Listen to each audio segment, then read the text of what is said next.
అందరికీ నమస్కారం. నేను Harshi and welcome to Harshi empire. ఈ video Penang island vlog part 2 continuation video. So ఇది day 2 in Penang island video. ఇది మేము స్టే చేసిన hotel. So first day in Penang మేము ఇప్పో కేవ్స్ చూసుకుని తర్వాత పినాంగ్ హిల్ టాప్కి వెళ్ళాము. సో డే 1 అంతా చాలా వరకు అట్రాక్షన్స్ అన్నీ కవర్ చేసేసాము.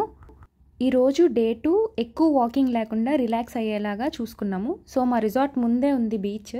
హాఫ్ డే బీచ్లో స్పెండ్ చేసి మళ్ళీ కొంచెంసేపు rest and evening night life చూద్దాము అని ఈ డే అంతా ఇలా ప్లాన్ చేసుకున్నాం. మళ్ళీ రేపు ఫుల్ వాకింగ్ ఉంటుంది. డే 1 అంతా అట్రాక్షన్స్ వాకింగ్ చేసిన నెక్స్ట్ రోజు ఇలా రిలాక్సేషన్గా పెట్టుకుంటే మీరు కిడ్స్తో వచ్చిన ప్రాబ్లం ఉండదు.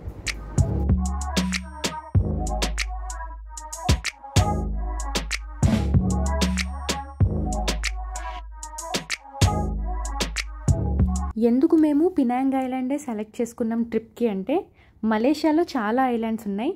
బట్ కొన్ని ఐలాండ్స్కి వెళ్ళాలి అంటే ఫ్లైట్ ద్వారానే మనం వెళ్ళగలం. మలేషియా వచ్చిన వాళ్ళు బాగా వెళ్ళే islands Langkawi island, Penang island. Langkawi వెళ్ళాలి అంటే ఖచ్చితంగా ఫ్లైట్లోనే వెళ్ళాలి. అండ్ పినాంగ్ ఐలాండ్ వెళ్ళాలి అంటే మలేషియా అంటే కోలాలంపూర్ నుంచి జస్ట్ 4 hours డ్రైవ్తో మనం పినాంగ్ ఐలాండ్ వచ్చేయచ్చు.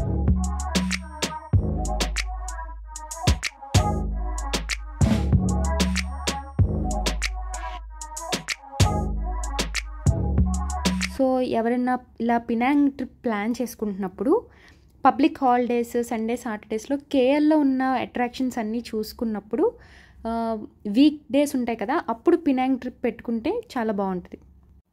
ఎందుకంటే ఈ పబ్లిక్ హాలిడేస్ టైంలో కేఎల్ మొత్తం ఆల్మోస్ట్ కొంచెం ఖాళీ అయిపోతుంది, అందరూ బయటికి వెళ్ళిపోతారు. సో కేఎల్లో ఉన్న అట్రాక్షన్స్ ఆ టైంలో మీరు చూసేసుకోవచ్చు. పబ్లిక్ హాలిడేస్ అప్పుడు Sunday, Saturdays maximum Penang trip avoid చేయండి బికాస్ ఆఫ్ ట్రాఫిక్. 4 hours పట్టేది 8 hours అయిపోతుంది, 8 to 10 hours అయిపోతుంది. ఆర్ అదర్వైజ్ ఇంకొకటి ఏంటంటే చాలా ఎర్లీగా బయలుదేరితే ట్రాఫిక్ అవాయిడ్ చేయొచ్చు. అండ్ ఆఫ్టర్నూన్ వరకు ఫుల్గా బీచ్లో ఎంజాయ్ చేసాం మేమందరం. తర్వాత మా రూమ్ నుంచి వ్యూ ఇలా ఉంటుంది, ఫుల్ గ్రీనరీ అనమాట. నెక్స్ట్ ఆఫ్టర్నూన్ లంచ్కి మేము నైఫ్ అండ్ ఫోర్క్ అనే రెస్టారెంట్కి వచ్చాము. ఈ రెస్టారెంట్ని ఒక ఓల్డ్ కపుల్ రన్ చేస్తున్నారు. సో క్లీనింగ్ వాళ్ళే, కుకింగ్ వాళ్ళే. లైఫ్లో వాళ్ళ బాధ్యతలన్నీ అయిపోయిన తర్వాత ఇక్కడికి వచ్చి రిలాక్స్డ్గా ఇలా రెస్టారెంట్ పెట్టుకున్నారంట.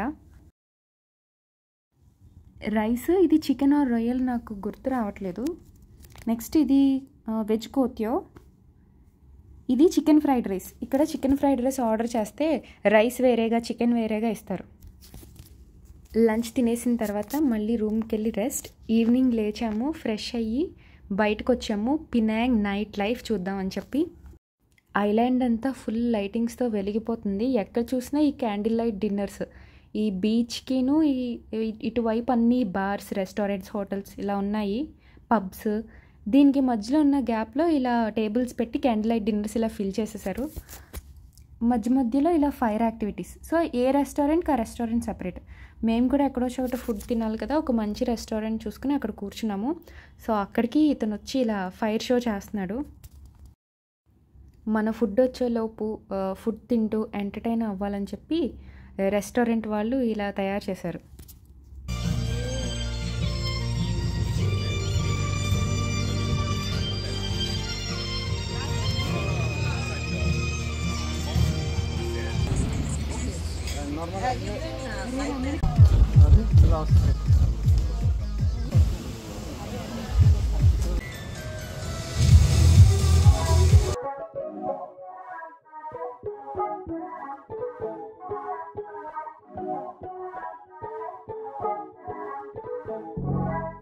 సో ఇదే మేము ఫుడ్ తిన్న రెస్టారెంట్. సో ఇక్కడ ఫుడ్ తినేసి next day morning hotel rooms checkout చేసేసి కేఎల్కి బయలుదేరిపోయాం. దారిలో ఒక రెస్టారెంట్లో బ్రేక్ఫాస్ట్ చాలా బాగుంటుందంటే అక్కడికి వచ్చాము. సో ఇది ఒక తమిళ్ రెస్టారెంట్. అన్ని ఐటమ్స్ ఉండే ఒక బ్రేక్ఫాస్ట్ తాడి అండ్ ఫిల్టర్ కాఫీ ఒకటి ఆర్డర్ చేసాము. నాకు రవ దోశ చాలా బాగా నచ్చింది. రెస్టారెంట్ బిజీగా ఉంది, నీట్గా కూడా ఉంది, మొత్తం తాంజూర్ పెయింటింగ్స్తో ఉంది. 1996 నుంచి ఉందంట ఇక్కడ. ఈ రెస్టారెంట్ పేరు వుడ్లాండ్స్ వెజిటేరియన్ రెస్టారెంట్. సో ఇప్పుడు మనం జార్జ్ టౌన్ వెళ్తున్నాము. అక్కడ మంచి స్ట్రీట్ షాపింగ్ చాలా బాగుంటుందంట. అక్కడ కూడా నైట్ లైఫ్ చాలా బాగుంటుందంట. బట్ మనం ఆల్రెడీ నైట్ లైఫ్ చూస్తాం కాబట్టి ఇక్కడ షాపింగ్ చేసి ఈవినింగ్ అలా బయలుదేరదామని ప్లాన్. సో ఇక్కడ ఒక స్ట్రీట్ ఉంటుంది చాలా ఫేమస్, అర్మేనియం స్ట్రీట్ అని చెప్పి. కలర్ఫుల్ ఇలాంటి అంబ్రిల్లాస్ పెట్టి ఫోటో స్పాట్ అనమాట. చాలామంది ఇక్కడ ఫుల్ క్రౌడెడ్, అసలు ఇక్కడ ఖాళీ ఉండటం లేదు. అక్కడ ఫొటోస్ తీసేసుకున్న తర్వాత స్ట్రీట్ షాపింగ్ చూసుకున్నాము. బ్యాగ్స్, మ్యాగ్నెట్స్, గిఫ్ట్స్ ఇవ్వడానికి. ఒక్కొక్క చోట ఒక్కొక్క ప్రైస్, మనం ఓపికతో వెతకాలి. మంచి ప్రైస్కి కూడా దొరుకుతాయి ఇక్కడ.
ఇది ఒక ఫేమస్ స్పాట్.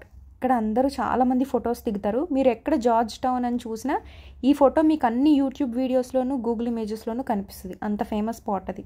మేము కూడా అక్కడ ఫొటోస్ తీసేసుకుని మళ్ళీ ఇక్కడ నుంచి కూడా స్టార్ట్ అయిపోయాం.